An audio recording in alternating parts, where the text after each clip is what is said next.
We're set for Asia's fiercest cricket rivals to resume their battle. Yes, there is that other game on Sunday, but the weekend kickstarts with the two teams that always provide entertainment. Saturday morning, if you're in the subcontinent, strap in because Dallas is going to host Bangladesh versus Sri Lanka. And we build up to that game on Maruti Suzuki Arena, presents ESPN Cricinfo Timeout in the company of Farveez, Maharoof, and Tamim Iqbal. Gentlemen, thank you for your time. And yes, Farveez, the irony isn't lost on us that we've put a Sri Lankan and a Bangladeshi together on a show that's called Timeout. Okay. That's a very interesting name. I like the way you started by saying fierce rivalry. Usually, a few years ago, it's always India-Pakistan. But for the last few years, ever since 2018, I'm sure Tamim Iqbal was part of it.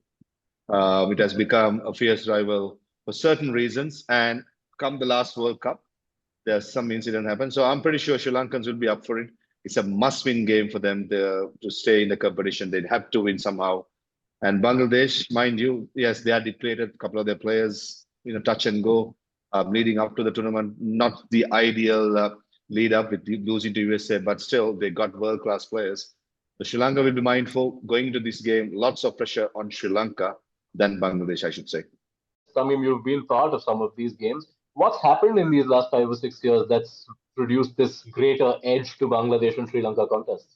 It's very interesting now because it used to be the Nagin dance. And in the recent times, it has been different issues now. Started with the timeout and then the celebration after series win done by Sri Lanka and then done by Bangladesh. So it's interesting, it brings the best out of the players. I've been to that dressing room. I understand how it feels. We want to win. I'm sure Sri Lankan players want to win. So it will be an interesting game, and Sri Lanka has already played their first game. They got a heavy defeated by South Africa, where Bangladesh is playing their first game in the tournament. Both the teams, if you see, Bangladesh has lost to USA coming into this World Cup, and then got a heavy defeat in the practice game against India. So it will be a very interesting game, I think, because you're probably looking at from this group, this will be a second position for the Super 8s between these two teams. So it will be a good game, and eagerly waiting to see what happens. Yes, as much as this is the first game of Bangladesh's World Cup campaign, Farveez, even Sri Lanka have to approach this thinking of it as a first game. They have to forget what's happened in New York. They move now to Dallas, and the onus lies on the batters to turn up and start this campaign.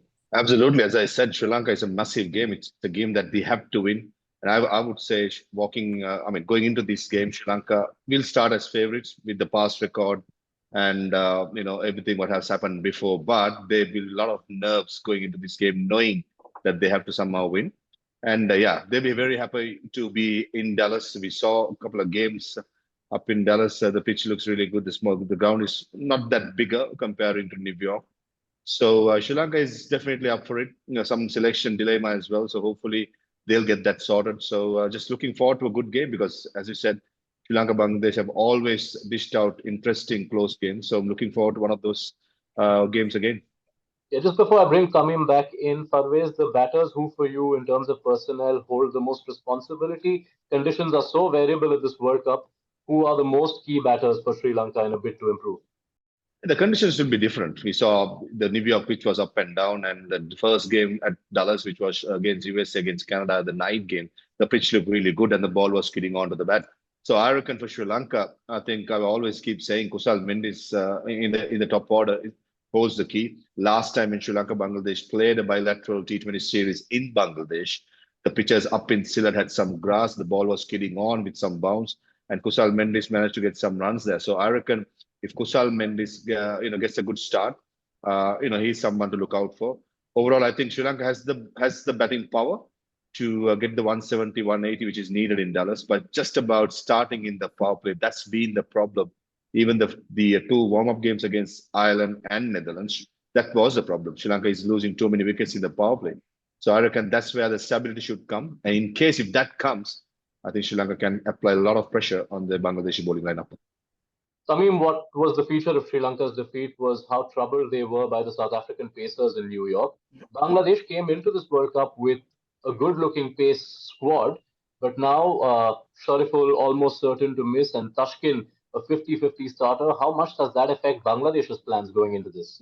This will be massive for Bangladesh because these two guys has been bowling brilliantly for last 2 years, and I believe Taskin will play. I think Bangladesh was saving him.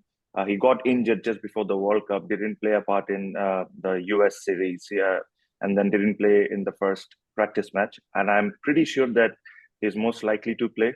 Not sure about Shariful. I think the way this game is going to be, and I think both the teams will approach quite differently. Where Bangladesh has been really good with the new ball, where Sri Lanka has to, it doesn't matter how many runs they score in the first six. If they don't lose too many early wickets, Sri Lanka can cash in the middle overs and the later part. Where Bangladesh has, if they have to be successful, they need to make sure that they need to get as many runs in the first 10 because in the middle overs you have Hasaranga and the later part you got Patirana. So both the teams will have to plan very differently and see what happens.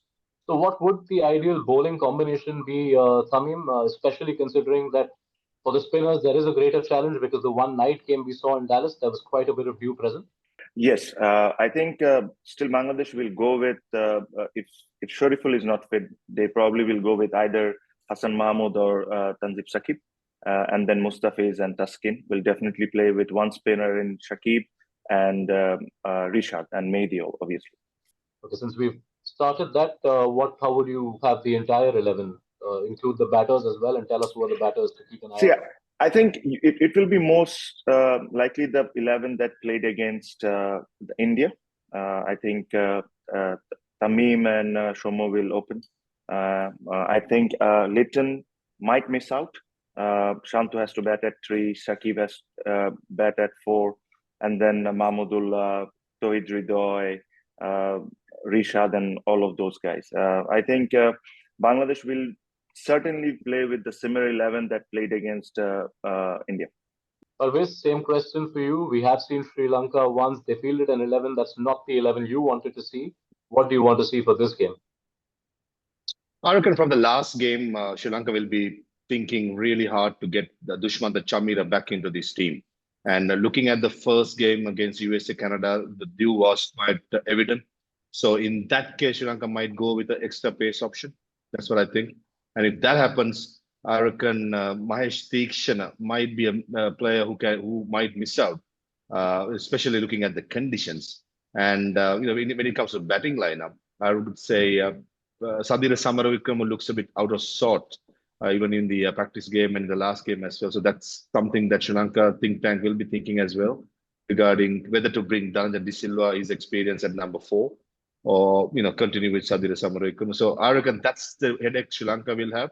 But when it comes to the day-night game, dew might be a factor. I think it's always safe to have pace options because you need the extra pace. You have Dushman Shamir who can bowl 140, Matisha Padan who could bowl 150, and Nuwan Tushar last time he played against Bangladesh, he picked up a hat trick and picked up 5 wickets with a new ball. So lots of positives going into this game, but it's all about how you start, whether you bat or bowl. As I said, Sri Lanka will be feeling the pressure much more than Bangladesh, knowing that they have to win this game to stay in the competition. You're saying that Theekshana might miss out, but if you see the Bangladesh lineup, they have a lot of left-handers in the top 5. Do you think they'll still go for a fast bowling option and will leave out Theekshana? That's where the tricky question comes in. That's why I said Dhananjay De Silva bowls at off spinners, and he's quite good with his off spinners, especially in white ball cricket. So in case Theekshana misses out, because mostly Theekshana bowls carom ball deliveries, and we saw last time when Theekshana played against Bangladesh up in Ceylon, the Bangladeshi batters, especially the late order batters, the Mahmudullah Riyad, even Rishad Hossain, the leg spinner, quite severe against Mahesh Theekshana. So I'm saying this is a tactical move, seeing how the Dallas pitch behaves. He's just kidding on absolutely no turn at all. I mean, looking at the left-handers, so many left-handers, yes, that's a good question. I would probably think, leave out Sadira Samaravikrama, like a batsman who can bat at number 4, and most importantly, who's going to give you that off-spinning option so that you can have Dushman Chamir in the pace attack and Wanindu Hasaranga and Dhananjay De Silva in the spin attack. So I think that will be a safe option going into this game. All right, that's the setup complete. Then thank you so much, gentlemen, for your time. There are lots of matchups to look out for. One that perhaps the whole world wants to see, which should play a part, is Shakib Al Hasan and Angelo Matthews. It should be fun, and that is where we call time out. Thank you so much, Farveez, Maharoof, and Tamim Iqbal, for setting up Sri Lanka versus Bangladesh for us, a game that has a lot riding on it. South Africa have a win under their belt. Netherlands have a win under their belt. So both these sides know that while many might be calling Group C the group of death, if you don't get the right start in this tournament, this group could start becoming very ominous. Introducing the epic new Swift. Time to go swifting.